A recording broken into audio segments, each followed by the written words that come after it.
But you have that pretty tattoo. Should I do it like off the shoulder so you can see it? Really cute. I love it. Or is full shoulder a little too risque for the podcast? Not at all. Do a little shoulder. It's nice to actually get shoulder moves. dressed up once a week. Just to, feel good. Oh, look at you. Okay. Here's my bestie. Okay, everyone, here we are. CG and I just catch up on I told you, you're my bestie, and this is why we're doing this. Yeah. We've got all kinds of wonderful people to support us, and we continue to talk about the OC or beyond the OC. We had a really great chat with Autumn last week where we were, experimenting with the beyond the OC conversations, because I think some of the people that I've worked with have really, really fascinating personalities and lives and journeys outside of the show. Especially because it was 20 years ago the first season came out. So people have grown and changed and have completely different lives now than when they were on the show. So I hope you all liked that part of it. I had a hoot. Autumn's great. That was so much fun. Did CG get a recent haircut? Steven asked. Yeah, you did. I did. Actually, super funny story, guys.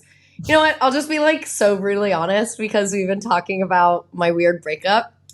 I woke up one morning and I was like, I'm going to cut my own hair.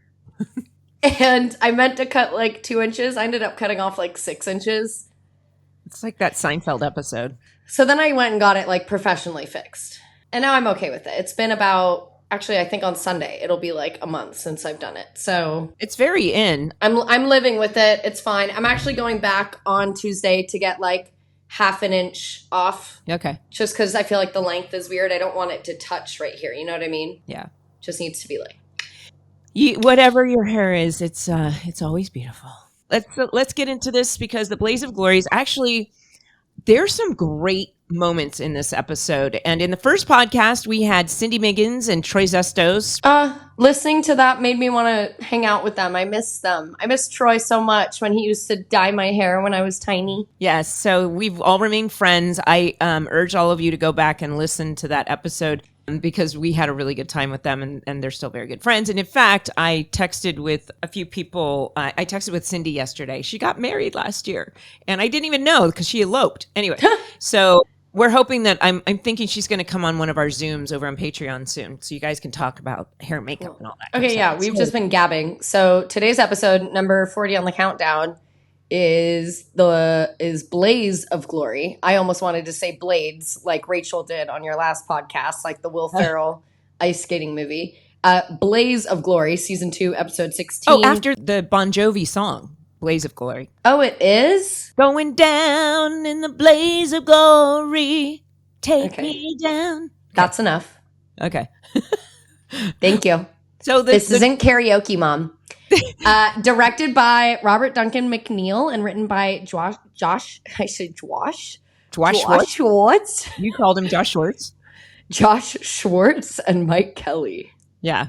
So the synopsis. It's very John Bon Jovi. Neither of us can speak today. Blah, blah, blah, blah, blah. Do you want me to read it? Yeah, you go for it. In the Blaze of Glory, Ryan and Seth channel Bon Jovi's You Give Love a Bad Name with their meta musings on season 1 versus season 2 of the OC. Seth's love for meddling lights up like a blaze, pushing Ryan to rekindle flames with Marissa at the Spring Pep Rally. Meanwhile, Sandy's got his own living on a prayer moment, teaching Kirsten golf while reminiscing about his Rockstar magazine hero, the Rocketeer. Antics escalate with Seth getting teary-eyed over Captain Oats and then understandably punched by Ryan, and jealous Alex tossing her beer cans like confetti. As the bonfire burns, Alex and Marissa's love goes down in flames, leaving Seth's matchmaking streak as fiery as ever. And with Sandy's snarky quips about Julie's porno past, the episode hits all the right notes, leaving everyone wanted dead or alive by the end. Haha. Wanted dead or alive. Oh, see? It's contagious. I still ride. Yeah, there you go. There you go. So, guys, I posted about this only a couple days ago, but it's really interesting when I post to get the fan reaction, which is what's driving our podcast. certain episodes I get a lot and certain episodes I don't. This one has a lot of great stuff that I hadn't really even thought about, but there were so many great moments, and I think we should just touch on them before we get to Alessandra, our guest, who's got tons of great things to say too. So let's just get into a couple of the best things about this, CG. I think, what do you want to start with? Because you're good at driving this thing. Well, I feel like I'll start with saying some things about the storylines that I feel like aren't going to be like, we're not going to touch on as much with our guest. You know what I mean? Because I always have things to say, no matter what. Because I like to talk. So the Kirsten Carter thing, I texted you and I was like, wait, this is after Rebecca, right? Because when we bounce around, I get confused. And the whole time, I know you're like, oh, Kirsten, little schoolgirl crush. I'm like, it's the same thing that was happening with Sandy and Rebecca. I was screaming at the screen, no, what are you doing? Yeah. Please stop. Right. And then I also wanted to point out that where Carter was staying, I was looking at it and I was like, I know that looks so recognizable. Where is that? It's the Point at Dana Point. It's not. It's in Redondo. Is it actually? But Yeah. It looks just like the Point. Yeah, no, it's I was just listening to the podcast and I realized it's good for me to listen to the podcast because I did so much research on the first podcast, and now I'm focusing more on storylines, but I did all that research on locations and everything, and I found it's in Redondo there's some of these apartments that are right on the ocean. So it looked very similar. It looks just like down by Strands, like all of those little apartments on that little swoopy road. Yeah, it looks just like that. It would have been cool if we could have shot down there. It was just too far, but it was the same area that they shot like Alex's apartment and Trey's apartment and this apartment. It's a real place. There's a website and I don't remember it, but it was my go-to there's somebody out there who painstakingly goes through TV shows and figures out where it was by like searching satellite maps. And I was able to just always click and say, where is this? And find out where it was. And a lot of times they're just real apartments. But yeah, they're right down there in Redondo. It looks, I swear, on the notes, you sent me all the notes from the last time you recorded. And I swear it says the Point at Dana Point. Oh, yeah. But then I just listened. It said Redondo when we were talking about it. But I read your notes and it said the Point. We'll have to figure this out. Okay. Well, anyway, here's my take on the Kirsten Carter, because I come at it. Of course, your reaction is exactly what the fans should be doing. Like, oh God, what the hell are you thinking? I wrote down, I said, I don't like when they're off. It makes me upset. Yeah. I suppose. But as an actor in a storyline from a storyteller point of view, these are the things that need to be done. You know, I say this every time. Like, if you get someone yelling at the screen while they're watching it, you're doing your job. Yeah. So as much as I'm like, no, don't do it. I'm like, obviously it makes for good television because I'm having such a big reaction. Right. So it's no shit on Josh or anything, but I'm like, you make me feel the feelings. And I'm like, no, you're the correct reaction. Like, please. Yes, it was. I really love Billy Campbell. Yeah, I'm such a fan of his. Didn't you say, was it him that on the last podcast you were like, yeah, he's nice to look at? I said he's easy on the ice. Today's episode is brought to you by Rhone. CG, the wrong activewear can totally distract from your workout. I have so many ill-shaped leggings that need to go bye-bye so I can spend more time fully immersed in the moment and less time tugging, adjusting, and pulling them up. We all want to look good without having to think about it, and look good with soft, elevated, durable pieces that fit beautifully, are comfortable, and don't restrict movement. See, Mom, that's why I love the all-new Rhone Women's Studio collection. It is the most comfortable, breathable, and truly versatile activewear out there. Rhone puts a premium on fit and functionality. Luxe fabrics like the Cosmic Knit and the Celestial Knit are the foundation that stitches innovation into every chafe-free seam, creating soft, supportive, breathable layers. So I actually like to dress for the kind of day I want to have. So this morning I put on my favorite Rhone outfit. I'm wearing it right now. It's the Dream Glow hoodie, this long line bra, and the pocket leggings, all in this really pretty color, this lilac. And I have been actually very, very comfortable all day long. I was productive, and eventually I will get to my workout. That's why I have this on. I think I'll get there. But throughout the day, Rhone keeps it feeling very premium, elevated, and luxe. Yeah, honestly, Mom, the pieces are ideal for wearing all day if you want to, like you said, because they've got this amazing gold fusion anti-odor technology, which means more wears between washes and no more lingering odors. Mom, Yeah. who doesn't like to shower every day? What? I shower twice a day. Well, I just glow. But Mom, I'm a hot yoga girl, so I get dripping sweat every morning that I go to yoga. I have to shower multiple times a day, and I love the long line bra and the leggings with the shorts in them. They're chafe-free, so soft, super breathable, especially when I'm in a 95-degree room. They really, really elevate my workout. I am really, really impressed you do that. The Rhone Women's Studio Collection can get you through any workout and straight into whatever comes next. Head to rhone.com/OC and use promo code OC to save 20% off your entire order. That's 20% off your entire order when you head to RHONE.com/OC and use code OC. Rhone, for every day, for every you, forever forward. This show is sponsored by BetterHelp. CG, what are your non-self-care negotiables? Maybe you never skip your morning meditation, your morning walk, or never skip therapy. But when your schedule gets really overwhelming, it's easy to let priorities slip. And when that happens, non-negotiables like therapy are even more important than ever. And therapy like BetterHelp can help. Honestly, therapy for me is an absolute non-negotiable, and I think everyone in the entire world could benefit from therapy. I have a psychology degree. I tell everyone they should go to therapy, and honestly, BetterHelp just makes it so accessible for everyone, and it's a safe space to just get out what you need to talk about. I just simply like talking to a person I trust and respect, even if I'm in a good place, you know? Therapy isn't just for people who have experienced major trauma. It can be a touchstone for reinforcing that my life is balanced with strong positive choices to become the best wife and mom I can be. So if you're thinking of starting therapy, you should give BetterHelp a try. It's entirely online, designed to be convenient, flexible, and fit in with your schedule. Just fill out a brief questionnaire to get matched with a licensed therapist and switch therapists at any time for no additional charge. Never skip therapy day with BetterHelp. Visit betterhelp.com/beyondoc today to get 10% off your first month. That's BetterHelp, HELP.com/beyondoc. So, let's talk really quick about, Your the porno? the Julie storyline.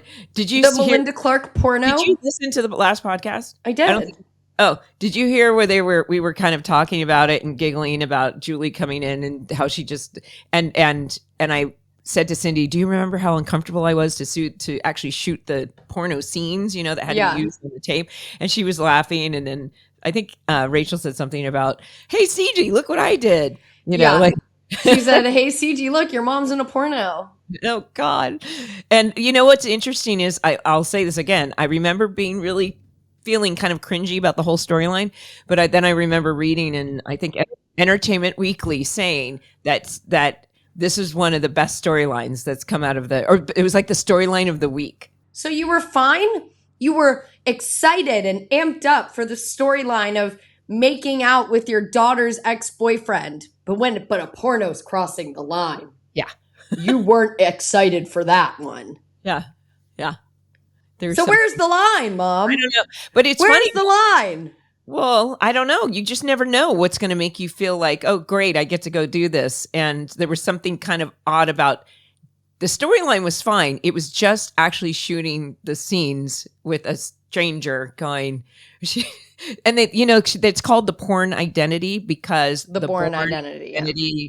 I'm not that young. I picked up on it. But Doug Liman was the director of the first 2 episodes, and he directed the Born Identity. So it's all this meta stuff. Is it the next episode that the porno gets released, or is it in probably 2 episodes? Probably. The Man of the Year, I think it happens coming up. But anyway, well, we're not going to, I don't know if we're in that. We're not in order. Yeah, but I'm just like, I know it happens, but I can't remember if it's like right after or if there's like a few episodes before it happens. There's something about that scene that was really, you forget about it and then you realize like most people, Julie Cooper walks in going, Caleb and I are fine. And she just tosses this thing.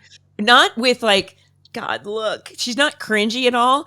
But I remember Peter and I had so much fun doing that scene. I was giggling at that scene with you and him. Like, the second you drop it, he's just like. She's like, what? It's the 80s. And you know what? That's a really interesting thing for people to do. She knows that it's going to have, she owns it. And if she walked in going, oh my God, look at that. But she walks in saying, with like. It was the 80s. I had no money. And so he's like, oh, great. I get so many jokes out of this thing. Boogie nights. But I don't know. I think there's a lesson there that sometimes there's not that much. Sometimes I think we overreact to things. And Julie's a great person that you could take some lessons from because she just doesn't overreact to things. Yeah. She overreacts when she wants to get Volchuk. And she wants to send Ryan, or I think she overreacts for the right things, but maybe not this. Well, I do also want to say, she's like, this was the 80s. I'm like, it's just your age. You like, when like you were young, you had a 4-year-old daughter, but you're supposed to be playing like you have a 17-year-old daughter. So they're making you like 15 years older. And so you're like, it was the 80s. But like, so in 1980, you were 11 years old. Well, so the thing is, there's huge amounts of conversations around the ages of everyone because for dramatic license, it never tracks like how old people, and there's just holes in everything. So my character was always, Kirsten is a few years older than Julie.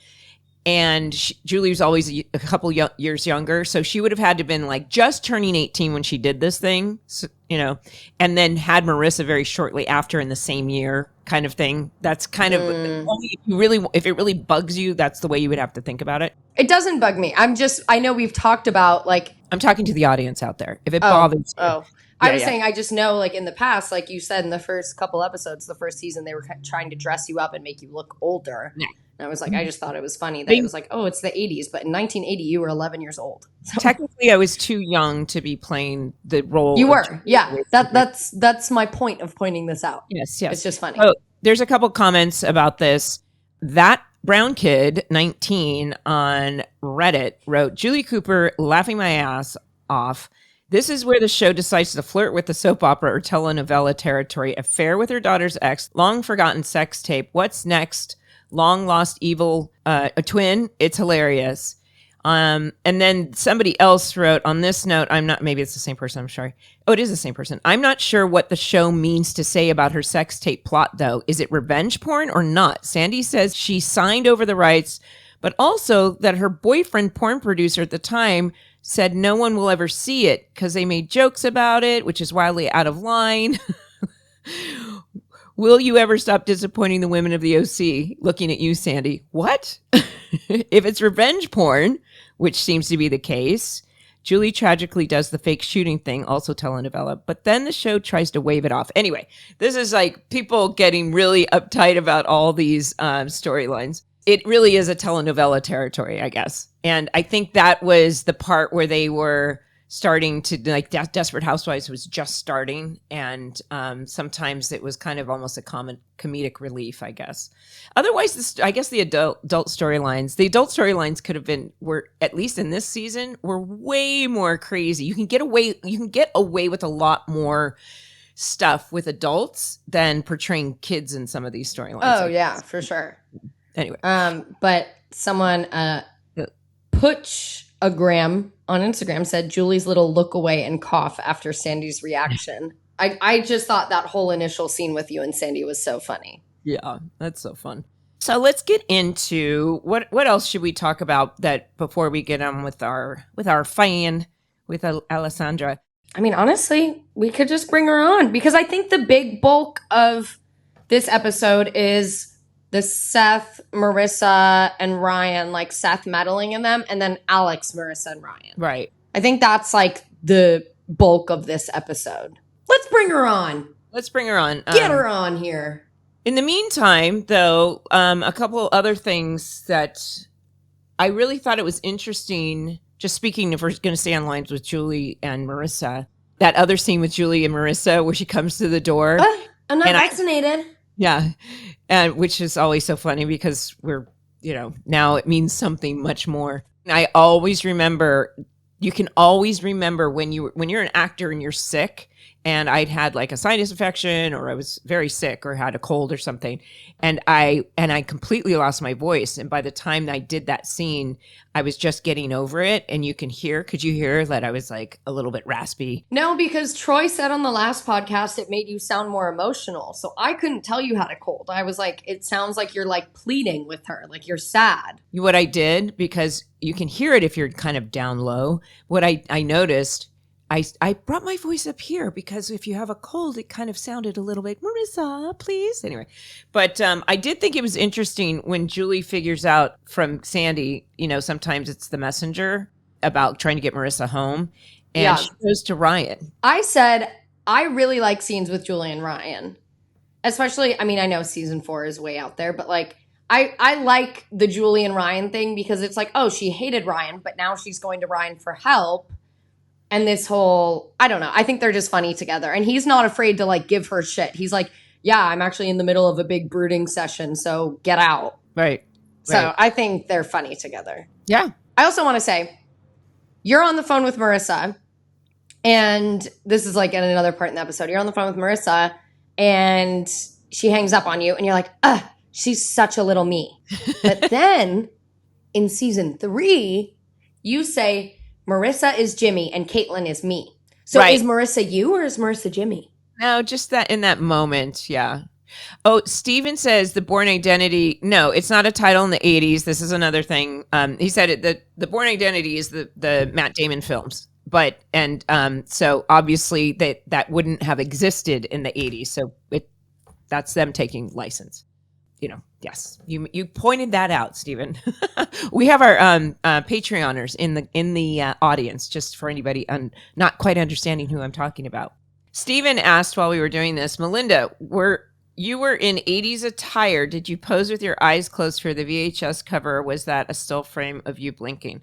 No, I think we did all kinds of photos, and they needed some pictures. Yeah. So the prop department, actually, somebody told me somewhere on the internet that they bought or found that box or kept it or something. And if you actually get the real box, the prop department does all kinds of details, and they pulled pictures from a FHM, which was a magazine picture of me. Like they pull pictures, and there's lots of funny details on the props if you can ever find them. But I remember along this journey, somebody actually told me that they have the box. Interesting. Is it framed in their room or something? I don't know. It's not something that I would necessarily want to keep. Yeah, you really don't like this storyline. I know, right? I don't know. You really don't like it.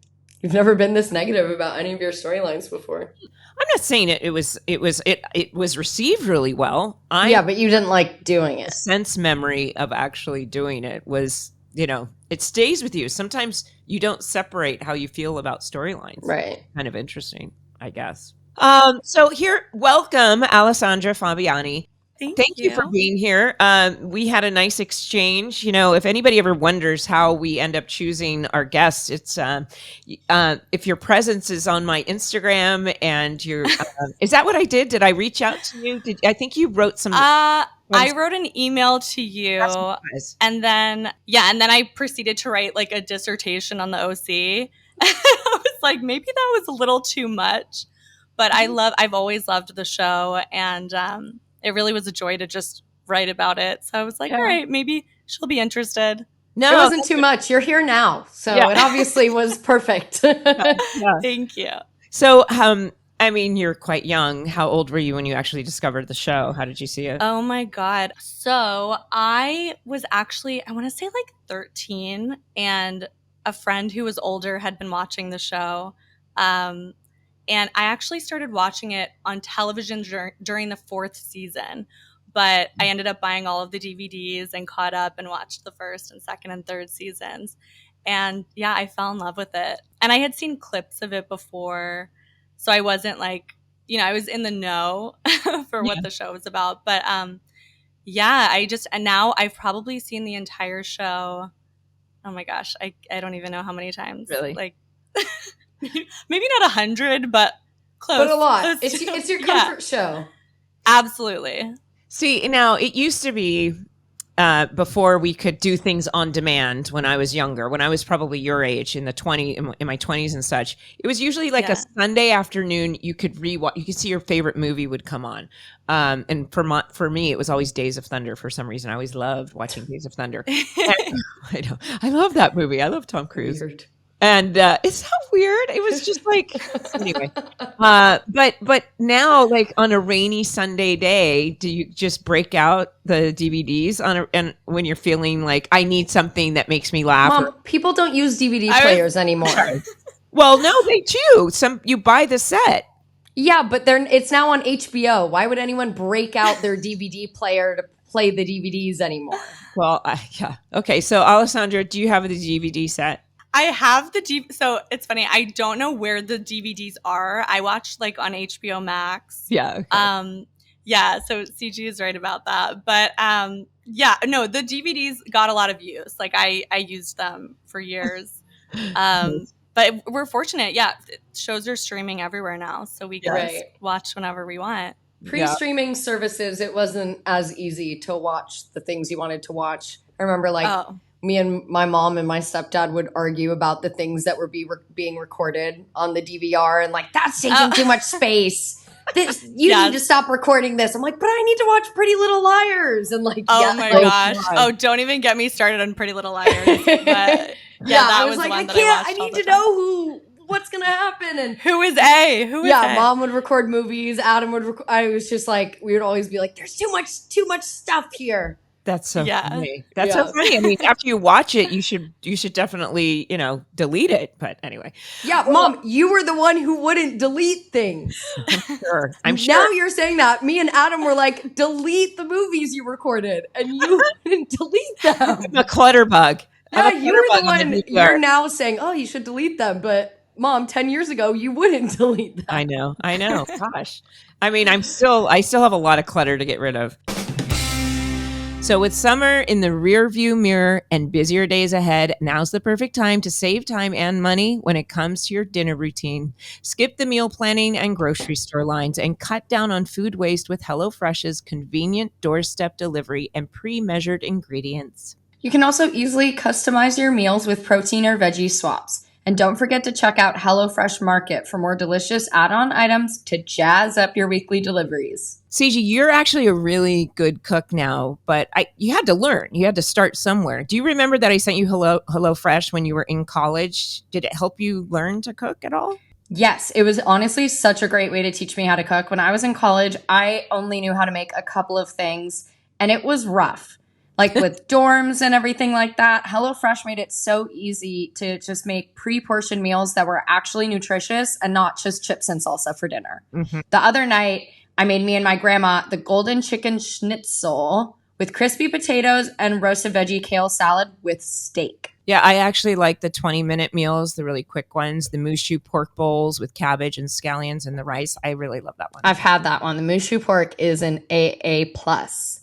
And there's always new flavors to explore with ever-changing menus with over 50 recipes to choose from every week. Just pick your meals and your delivery date, and it's that simple. HelloFresh lets you easily customize your delivery from week to week. Tailor everything to your schedule by adjusting your delivery date or skip a week when you're not able to cook at home.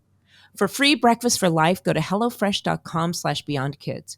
One free breakfast item per box while subscription is active. That's free breakfast for life just by going to HelloFresh.com/BeyondKids. HelloFresh, America's #1 meal kit.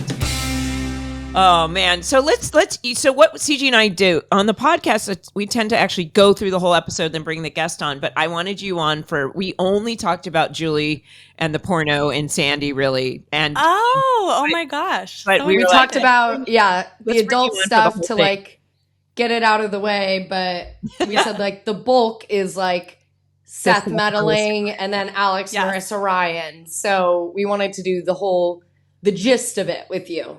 Oh, so exciting. So okay, we can dive in. So basically the way we drive this is there's been so many comments from the fans, and that's what we make drive the podcast basically. So let's talk about the funniest scene. That could be one of the funniest scenes in the entire series, because everyone, Lee's on YouTube said this is the funniest moment of the whole series. I love Seth. And of course we're talking about Ryan coming in, and and of course Seth is watching, the Valley when it was better. Oh, it was better last year. He still has this whole thing where he keeps saying everything's better because Josh Schwartz and his using his voice through Seth. I get it. The first season was better. Yeah. So I found this interesting thing on Reddit. It was a discussion. Somebody wrote, "Does Ryan even like Seth?" And I was like, in that moment, so funny. No, because and I didn't realize this. I forgot this when I listened to the old podcast. Apparently this is big bloopers. If you guys want to find the bloopers on this one. Oh my gosh. I have to look them up. Yeah. I've seen some bloopers for the show, but I need to see that. Yeah. Yeah. Mom, I was going to say on the last podcast, you, Rachel, Cindy, and Troy were all like, oh, that punch looked so real. And it did to me too. I was watching it last night again, and I was like, he very obviously punched the couch. No. It was loud though. No, but okay, it made a noise, but he punched the couch. So they added in it. He did not. They don't actually do contact in television. You guys were like, they're not so real. To. No. I'm like, if you know, he punched the couch. I guarantee you they probably had to do it quite a few times. So the sound sold it for me. I thought they really the sound, but the like his angle of like twisting, and I'm like, he punched the couch. He didn't punch Adam. It is possible Ben was actually fed up with Adam and wanted to just finish the day. There's a few moments in this episode where, Ryan is really frustrated with him because he starts with the reminiscing and the fact that he and Summer are back together, and he's like, no. And he starts the whole meddling, and, he really does want them back together. And Summer is like, no, they are toxic. They are toxic together. And I love them. And, it's interesting. Have you ever thought about people really invested in people behind your back, so invested that they're meddling? I would be really upset if people were doing that all the time, even if it's with good intention. Yeah, that's happened to me before, actually. Really? Yeah. No, it is disturbing to think about. I've been the meddler. Ichi. So, we're revealing a lot about when I wanted to be it's so bad. I was a freshman in high school. You can't judge me. But me and my friends wanted this couple to break up. Oh, you wanted them to break up, not get together. Oh my gosh, that's so funny. Oh, no. But then I've also been a meddler on a good side. Like, Mom, remember when Peyton and Alyssa were like, we're going to go to the movies, but it was actually so Peyton could go on a date because her mom wouldn't let her go on dates. Oh, God. And so I was like, had this, and then you and Adam showed up at the movie theater. You're like, hey, we just wanted to come say hi. And me and Alyssa are like, oh my gosh. We don't know where Peyton is. Oh, wait. So I was the meddler on the good side and on the bad side. Well, I mean, here's the thing. Yeah. Seth is, it's a great storyline because of course, the audience wants to get them back together. I feel like, are you on Seth's side? Like, yes, get them back together. Are you on Team Summer where she's like, no, they are not good together? It's an interesting thing to have the voice of you're torn. And I feel like everyone wants them to be together, right? I mean, I love Marissa and Ryan together, but truthfully, because Ryan brings out the best in Marissa. I don't know if Marissa is actually the best for Ryan. And it's funny, watching the show now as opposed to when I was a kid, I realize Marissa is a lot more toxic than I thought she was. Mm-hmm. I know this might not be a popular opinion, but I don't know. I mean, I feel bad for Julie at some points. I used to think Julie was such a villain, but now I see a woman who just deeply, deeply loves her daughter.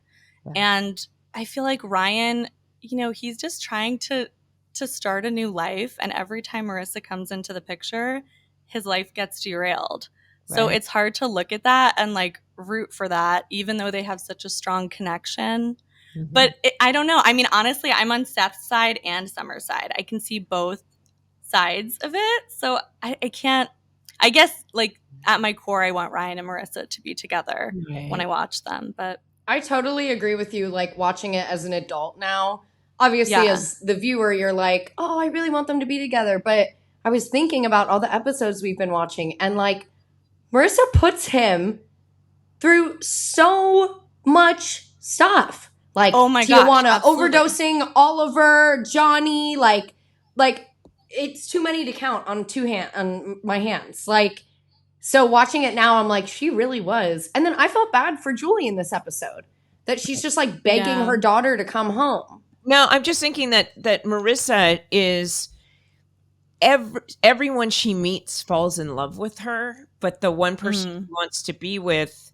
And then also, I mean, it's so complicated because when Trey shows up and a lot of this stuff happens, you know, a lot of this terrible stuff happens after the Trey stuff, and Ryan feels responsible, and Marissa's just trying to survive the best she can on any given day. And that best is always, as the 4 agreements say, it's always going to be different. But she's Mom's TED Talks. But I just, it is interesting. I was at the Montreal Comic-Con, and these 2 young girls, 12 years old, came up and they were like, "We love this show. We just discovered it, obviously." And I said, and I instantly said, "Okay, let me ask you, is Julie a bad mom?" And they're like, "Well, she's pretty mean." And I said, "Okay, I'm going to make you a deal.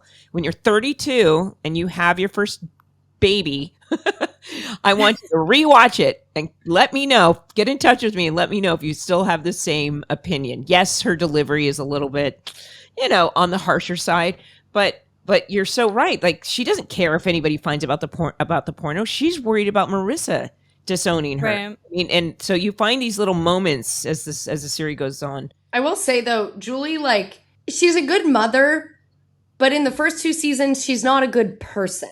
Right. I think those are separate. Like, she always has the best intentions for Marissa and being a mother, but like at the beginning of season 2 or something, when Caleb has a heart attack or like is being indicted, all this stuff, she's like, "Are you dead?" Or like, you know, or "I'm going down with you." Yeah. Like, all these things. Like, she's a survivor though.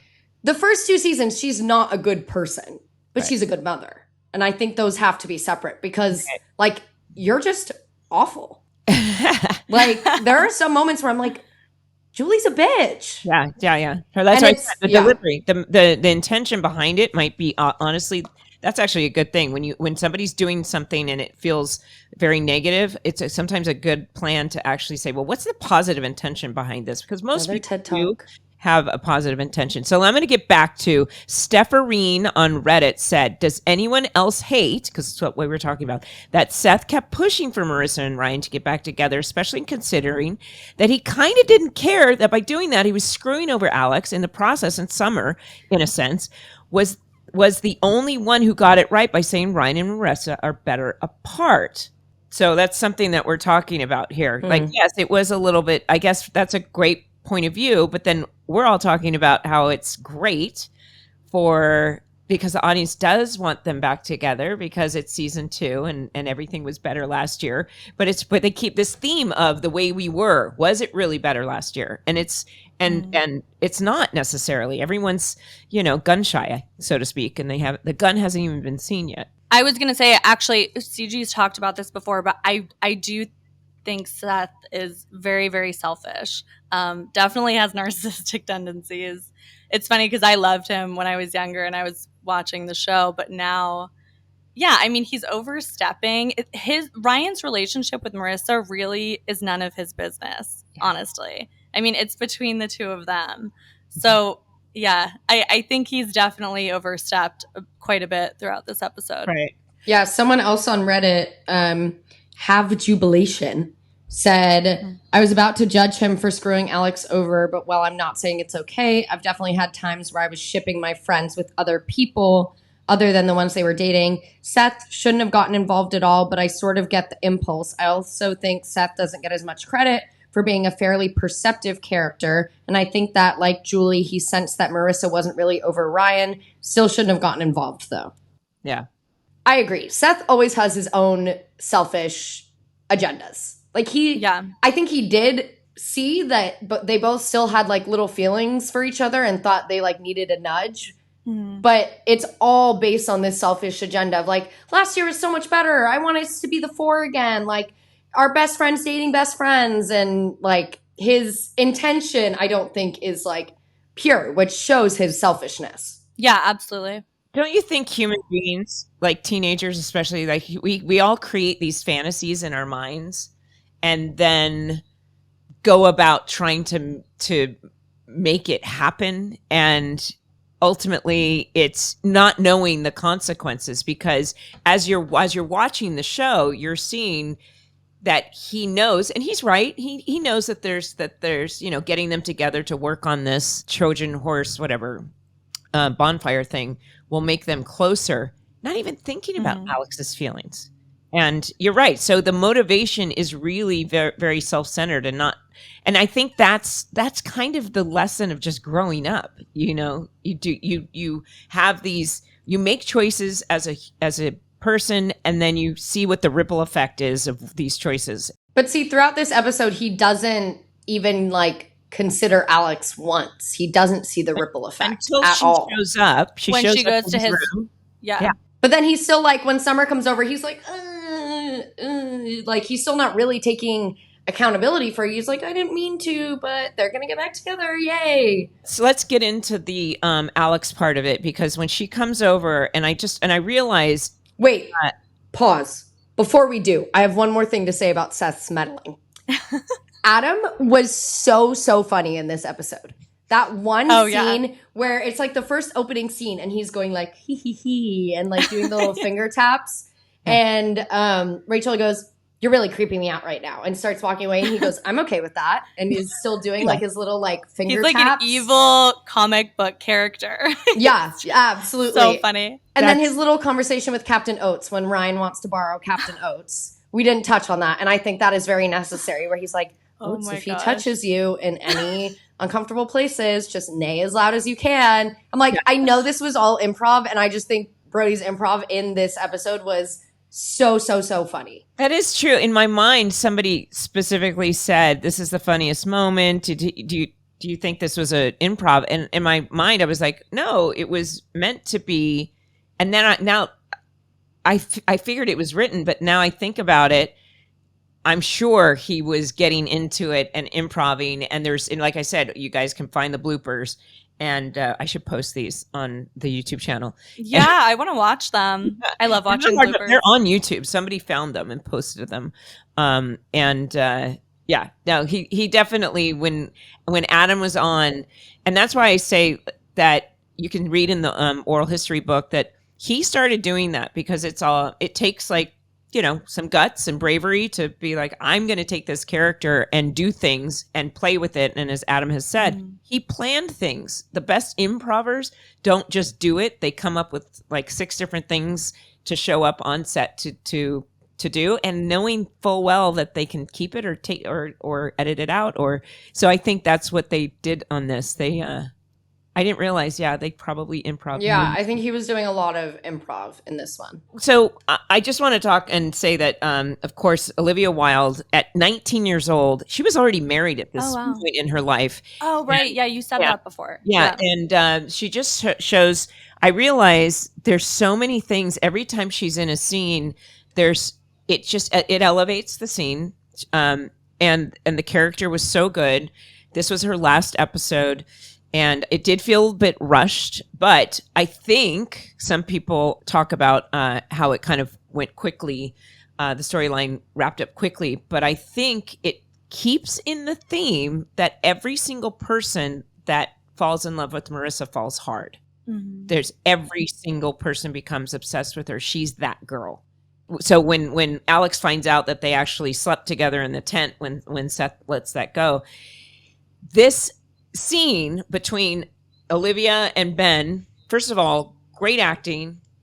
I was afraid.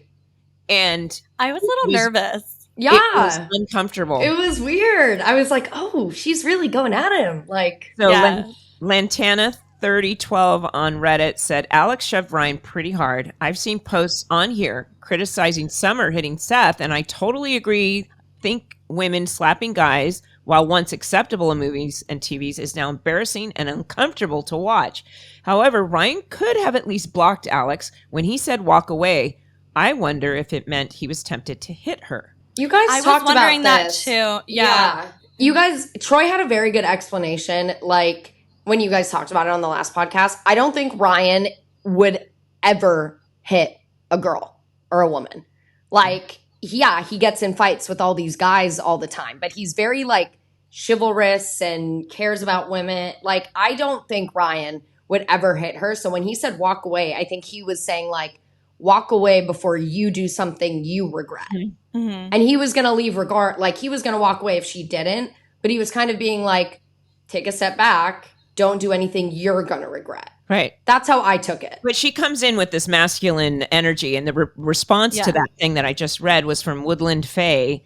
Yeah, I agree. It weirdly seemed like a threat that he would hit her. Yep, can't get away with that now. It's very cringe that it's in the show. Men can be victims of physical abuse too. It wasn't cool then, not cool now. I think Ryan saying walk away showed his growth and restraint of escalating further. So it's definitely a lot of people saying what she did is not okay. And that's so true. You're not allowed to put hands or be physical. But I just thought it was a really effective scene. It was, yeah. It showed this character. I know some people think it kind of came out of nowhere, but I don't know. I just thought it was a really, really effective scene. And, somebody actually said it was interesting. CJ, I added a couple comments because they kept coming in overnight. Mm-hmm. And Alex confronting Ryan was so out of character for her. She was never portrayed as the jealous type until then. I think there should have been more build-up for her character. At the same time, I feel like audiences can empathize with her. Wouldn't it be kind of weird for your partner to be friends with your ex? I agree. Okay. Yeah, I agree. People cannot be friends with their exes. The only reason you're friends with an ex is because you want to leave the door open of hooking up with them again or getting back together with them. People cannot be friends with their ex. And if a man is ever like, yeah, I'm friends with my ex, red flag. Yeah, it's a red flag. Run the other direction. Yeah. Something else that somebody said, and I hadn't even thought about this. This was like a little funny light bulb. Kid G9301. The hottest triangle we didn't get was Ryan, Marissa, and Alex in this episode. Made me realize that. I was like, oh, because Ryan and Alex had a date and they didn't connect. But I was like, oh, that's a little far-fetched. I mean, this isn't Utopia. Or what's it called? Oh, Euphoria. Euphoria. Yeah. What did you say? Like, dystopia? Utopia. But I also want to ask, so I have no idea. Seth accidentally slips to Alex that Marissa and Ryan slept in a tent together in the mall episode. And then she comes in really hot on Marissa the next day and is like, you couldn't sleep? Maybe go sleep in a tent with Ryan. Oh, wait, you already did. She goes, I didn't. She goes, lie. So do you think Mom, you shared your opinion on the last one, but Alessandra, do you think Alex is overreacting, about them sleeping in a tent together? Is this reaction warranted? I mean, I wouldn't love it if someone I was dating was sleeping in a tent with an ex. I just don't see any situation where I would be okay with that. I do think Alex comes in pretty hot a lot, but I just to go back to what someone said about how it seemed out of nowhere, when she attacked Ryan and was suddenly so jealous. I didn't think it was that sudden. I thought we saw it building up over time. Mm-hmm. I think Alex has sensed that something's been off between her and Marissa for a while now. I mean, even, watching the last episode, she sensed something there. And I think now that she has confirmation in front of her, that's when it hits. And that's when she reacted in the way that she did. I don't know. I'm on Alex's side here. I feel very bad for her. I think, it's really tough. It's really tough to be in that position. So, yeah, I don't know. I don't think she did anything wrong, honestly. That's how I feel because yes, Marissa didn't lie, but it was a lie of omission, which is still a lie. Like it's not, if Alex wasn't going to be like, did you sleep in a tent with him? Because how is she supposed to know? Right. But by Marissa not telling her, she was purposefully hiding it, which is a lie of omission and any lie about an ex. And in the beginning of that scene, Ryan's leaving her voice message and Marissa lies and says it's Julie. Mm-hmm. Right. So I think if I was Alex, I would be quite upset as well.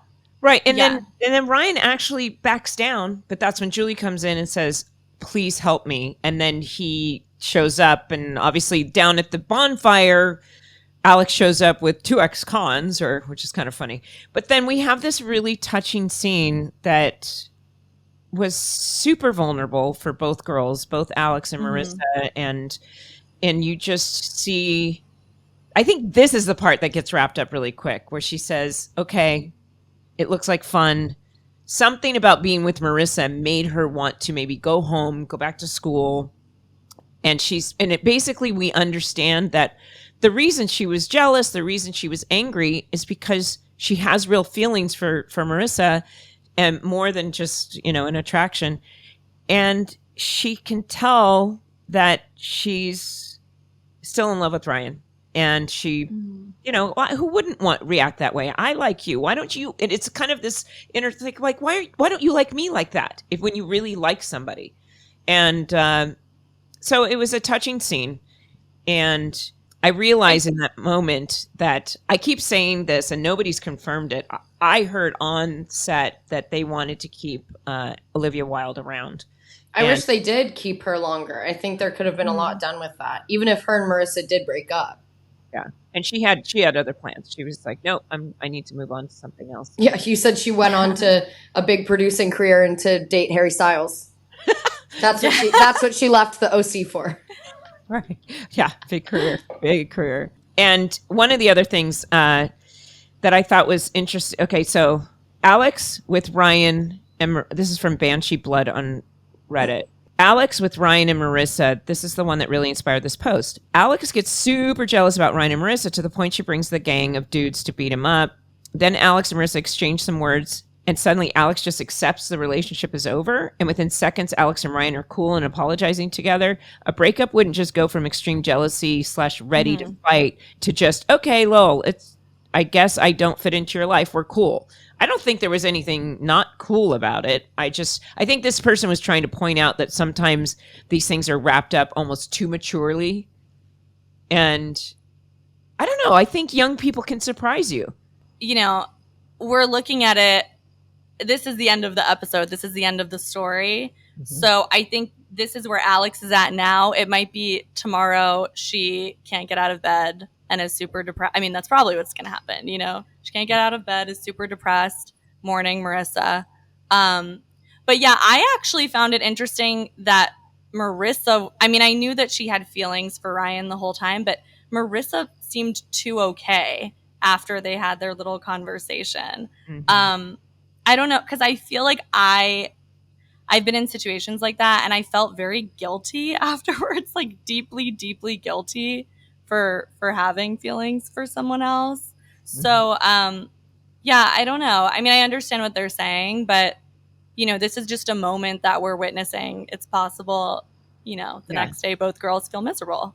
There was, in the previous episodes, when she did move in with Alex, I think there's honestly, I'm going to say this, I think Marissa's relieved. I think that when she moved in with her and then she was like, oh my gosh, it's not romantic. There's laundry to do. There's not a cleaning person, like I have to work to do this. I think she is a bit of a princess, Marissa. Yeah. And I think she was there's a part of her that does want to go home, but she can't do it because it'll be too satisfactory to right. That's what I thought. I think in Marissa's mind, it's not that like she's okay with her relationship with Alex ending. I think she was like, she's 17. I think she was a little in over her head to be like living in an apartment with your partner, and she wanted to go home, but she said, no, it'll make my mom like too happy or something like that. Yeah. So I think in her mind, the end of her and Alex is like her excuse to get to go home. So right. She's just happy that she's not happy about ending the relationship with Alex. I think her like joy for being able to go back home and not have to like live in Alex's apartment anymore maybe like overshadows her actual feelings for Alex. Yeah. Mom, I literally texted you. I was like, how old is Alex? Why do all of these children I know, have why are they living adults, like adult jobs? Alex is an adult with a job and lives on her own. Teresa, literally, like in the first season, staying in a hotel, working a job. I'm like, why do all these kids doing all these things? Josephine just pointed out she's emancipated. But still, being young. I'm like... You can become an adult legally when you emancipate. So, you know, some kids are like that. I was not that together when I was 17, though. Oh my God, honestly. No. Olivia she was already married. She came from a pretty interesting background. A lot of her family were academics, I believe. But so that being said, you know, they walk away and, you know, if we see that there might be hope for them, we don't know. I can't remember exactly what happens next. I've done this podcast and I still don't remember everything. Like you have to be that true fan that's watching over and over to remember everything. Well, maybe Alessandra knows what happens with them. We don't want to get into I'm trying to, we can stick to this episode. I'm trying to remember the next episode. Is it Man of the Year? No, it's not Man of the Year. It's when the porno gets dropped. It's the living, that's in the next episode. Okay, yeah. I don't know if we really see Alex again. So Ash ASHH or HG 2895 on YouTube said Ryan and Marissa as a couple are like oil and water when mixed together. Marissa's life is full of drama and tragedy, and Ryan dealt with neglect and abuse growing up. They both were broken inside. They needed a safe and supportive environment, one that had all the necessary tools available to heal, learn, mature, and grow. Or they all just needed to go to therapy. Yeah. I say it almost every time we record. Get these children in therapy. Julie's the only one who ever tried to insist on that. The Coens weren't doing that. You'd think that the Coens would be like, well, hey, I think Marissa, out of all four of them, Marissa's the one who needs therapy. Yeah. Very obviously. But yes, Ryan does too. But I feel like Ryan would be like, I'm not going to therapy. I'm a man. I'm not going to get shrinked.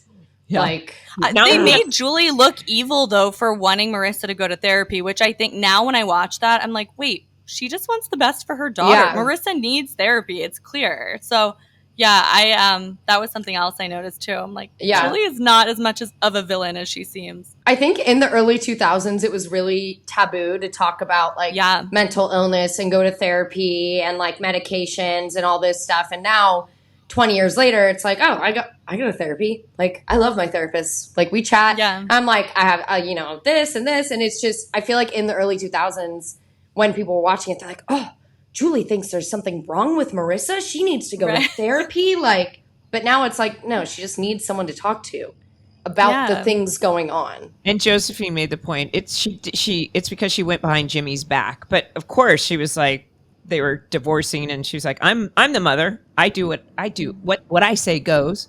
I have one more comment. Karina McKenzie, CG, you may have met her. She's her and I have had many a chat. I love her. Yeah. She's a writing one of the writers for Vampire Diaries. And cool. She said show. This episode has one of my favorite lines in TV. We built it together. Let's burn it together. And I was like, ooh. That's what Ryan says at the end, right? Yeah, when they're lighting the bonfire or whatever. And I thought I'm like, that could be a Vampire Diaries line. 100%. That's why she loves it. Right. So I also have a speak pipe. A young woman named Erin Kenna left us a voicemail, and it was why, and I thought it was really important. It's another example of how the storylines impacted people's lives. Here we go. So this was a really good episode. Even though seeing Marissa and Alex coming to an end and you know that they're not going to work out, it was just really nostalgic for me because I remember watching this show back then. Back in 2005, I was a junior in high school, realizing that I myself was bisexual. And this representation was pretty much everything back then. We didn't have shows like this back then, and it was literally everything. So it meant a lot. And while, of course, Marissa was meant to be with Ryan, of course, I love seeing her with Alex, and it was great. I loved it. Very sweet. Yeah. I think it's really interesting that, that they were able to do the storyline, and even though it was at a time when they were very cautious after about Nipplegate. Yeah. Oh yeah. And the Gail Berman, the head of the network, had had to testify in front of Congress, which was not a fun thing. And I think it's important that so many kids or young people saw themselves portrayed in a show like the OC, and breaking some stereotypes. Although I do have to say the show is still quite homogenized and not very diverse. But when you get a message like that, it's important to see that people remember, like, oh my gosh, that's me. These characters, that's reflected. And in fact, I saw an interview recently with Olivia, who said when she was younger, she said, oh my gosh, I did a teenage soap. I can't believe I did this teenage soap. And she said, and that may have been her attitude when she first did it. And over the years, over the 20 years that it's been, she routinely has people coming up to her and telling her how impactful it was to have that character and that storyline on. And it just made a difference in people's lives to just see characters and to be represented. And so thank you, Erin, for that message. Well, Alessandra, I want to hear just like some questions, because you're a big fan. You wrote a little dissertation for us. Yeah. What is your favorite episode in the entire series? I mean, I have a couple. I love the Thanksgiving episode. I think it's hilarious. And there's so many great lines in that episode, and the whole ensemble just does such a great job of working off of each other. Yeah. Like the scene when they're in the Cohen kitchen. By the way, the Cohen kitchen, I feel like so many important scenes take place there. I was thinking in my head, like, all of these important things that have happened there. Like Lindsay finding out that Caleb was her father, and then Kirsten finding out Caleb died. And yeah, I could go on and on. But anyway, Teresa sitting at the table and Marissa walking in and them having dinner together. Yes, so awkward. Incredibly awkward. When Caleb got slapped by Kirsten and then Julie does it too. For whatever reason. Yeah, there's a lot of them. Yeah, wait, I was wondering about that. Thank you for bringing that up, because Julie slaps him, but Julie's been sleeping with Jimmy. I'm like, wait a second. You're not a saint here, Julie. Like, where do you get off thinking that you can slap Caleb for that? But I found that really funny at the time. Yeah, I know. I mean, it doesn't make any sense whatsoever. That's actually one of the things where people are like, what? How dare she? And why would she even think to do that? Where she was just off, and then she's like standing up for Kirsten. How dare you? I don't know. Probably because she's wanted to do that. Like Julie's just waiting to smack him.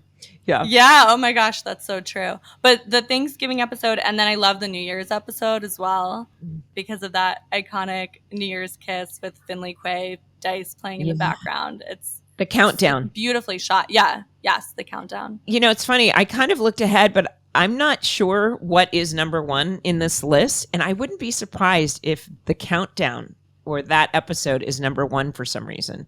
And I'm assuming it's the pilot, but it might not be. I think the Rainy Day Women might be number one. Oh, that's such a great episode too. That's my prediction. Okay. Don't tell me if I'm wrong. We'll find out. Don't spoil it. That or the season 3 finale with the which is Ryan carrying Marissa like. Oh. I don't think people like that. Oh well. It's poignant but very sad. Yeah. Allison, okay, it'll be in the top then. It'll be in the top. Do you have any questions for us before we go? Yeah, actually, well, for both of you, Melinda, first I wanted to know if you ever got any dialogue from Josh that you kind of fought him on. Like, was there anything that you saw in the script that you thought Julie wouldn't say? Or, I mean, I know like the whole porn storyline, you were like unsure about that. Yeah.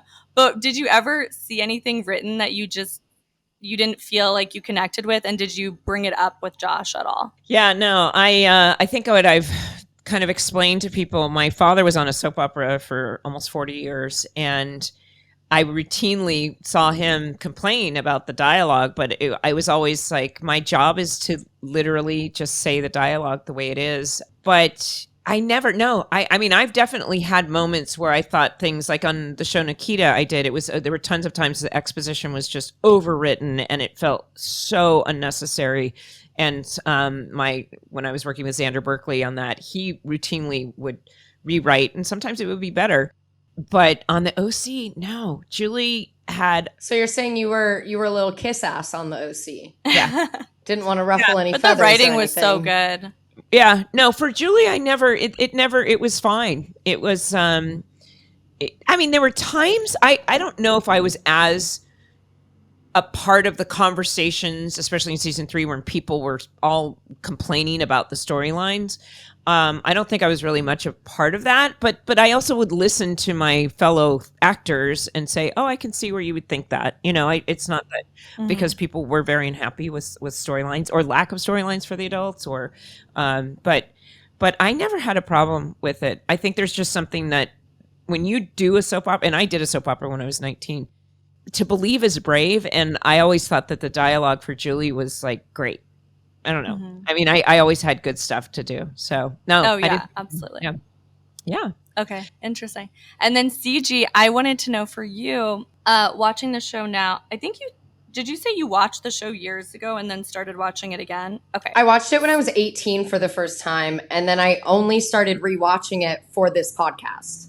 Okay. So watching it now, who is the character? It can be anyone. It can be a guest star too. Who do you connect the most to? And then also, who do you connect the least to, or who do you have the most issues with? I hate Johnny. Johnny, I'm happy he died. I'll say it. Okay. There was an episode with Johnny, and I was just talking shit the whole time. I hate Johnny. Yeah. I hate Johnny. And I know, Mom, you don't like that word, but I strongly dislike Johnny. Yeah. I connect with him the least. He was my least favorite character of the entire show, even more than like Oliver and Volchek. Johnny. Oh, Volchek. Get out of here. I don't think I hated him as much when I watched it the first time, but now I'm like, as an adult, I'm like, he's so whiny. Like, why are you whining? Like, if I was a girl, I'd be like, shut up. Like, grow up. Yeah. He's kind of manipulative. Like, I actually so find manipulative. Yeah, I didn't realize that the first time when I watched it. But yeah, he is. Every single person who falls for Marissa. I mean, Alex was probably the best one for her. The most sane person. Yeah, I loved Alex. Marissa. Yeah. I think I relate most. I don't know. I don't think I relate most to like anyone in the core 4 as much. I think maybe like Taylor and Summer. I'm like the two of them. Like I was very academic in high school and like very into that, but also like I had a boyfriend and I was a cheerleader, and so I feel like a good mix of like Taylor and Summer is me. Yeah, you did the traditional stuff. I didn't do any of that. I used to make cheerleader at the same high school that Rachel Bilson went to. That's true. Oh, really? Yeah, we went to the same school. Oh my gosh, that's so funny. Yeah. Well, on that note, it's been an absolute. Wait, I have rapid fire questions. Oh, you do? You didn't tell me. Well, maybe I just like to surprise you sometimes. Okay. Do we both? Not that many. Are you going to do them for both of us then? I've already asked you these questions, Mom. You're not a part. Oh, they're for me. Oh my gosh, just for you, Alessandra. Okay. Seth or Ryan? Seth. Okay. Marissa or Summer? Summer. Love that. Water polo or comic book club? Comic book club. Season 1 or season 2? Season 1. Good. That's it. I just wanted to know. I like the little rapid fires. Oh man, everyone, thank you so much for listening. Alessandra, it's been a pleasure. And thank you all so much for listening. Please be sure to check my Instagram stories and posts at the Melinda Clark, as well as our weekly Reddit thread for what episode we are covering next. Will it be one of your favorites? Do you want to join us on the pod? If so, please go to speakpipe.com/OCBitch or email us like Alessandra did, at beyondtheocpodcast@gmail.com to let us know why and what makes it your favorite. Do you have a favorite line, favorite scene?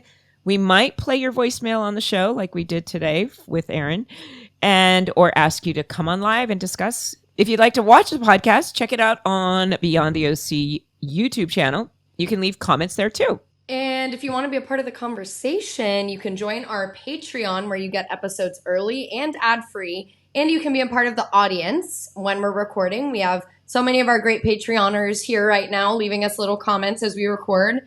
And you get to be a part of Zooms where we discuss the previous week's episode. And join us every other week, guys. The next episode is going to be number 39 on the countdown. We've done the top 10. It's season 1, episode 3, The Gamble. With a special guest named Tate Donovan. Bum, bum, bum. I'm sure Tate will have, every time we do a stupid interview with Tate, he goes, CG, I love making out with your mom on the boat. Yeah, okay, Tate, I get it. Thanks. Quite said it like that, but well, he goes, you know what, CG? One of my favorite scenes that I got to film was when I got to make out with your mom on the boat. I'm like, he's a good kidder. Okay, everyone. That being said, bye. Bye, bitches. Bye, bitches. Bye.